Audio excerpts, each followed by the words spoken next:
మనం రోజు తినే వాటిలో బెస్ట్ బ్రేక్ఫాస్ట్ దోశ చేసిన పజ్జొన్నలు ఒక కప్పు, మినప్పప్పు ఒక కప్పు, బియ్యం మాత్రం 2 కప్పులు వేసిన, కొన్ని మెంతులు వేసి చేస్తారు. అవి కూడా మంచి ఫైబర్ ప్రోటీన్ ఉంటాయి, చాలా మంచిది అని చెప్పచ్చు. మూడోది ఏంటి? చీలా కాదు, మిక్సీకి వేసుకొని పట్టుకుంటే శనగపిండితో చేస్తారు. శనగపిండితో వెజిటేరియన్ ఆమ్లెట్ అన్నట్టు చేస్తారు.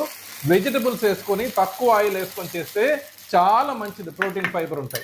2, ఇడ్లీ సాంబార్ ఎందుకు మంచిదంటే ఇడ్లీలో ప్రోటీన్ ఉంటుంది, కొద్దిగా కార్బోహైడ్రేట్ ఉంటుంది. తర్వాత సాంబార్లో ప్రోటీన్ ఉంటుంది, వెజిటబుల్స్ బాగా వేసుకోవాలి సాంబార్లో, అప్పుడు బెస్ట్ అవుతుంది. నెంబర్ 1 ఏంటి? ది బెస్ట్ బ్రేక్ఫాస్ట్ ఎప్పటికి కానీ పెసరట్టు. చాలా మంది యాకి అంటుంటారు కానీ నాకు చాలా ఇష్టము.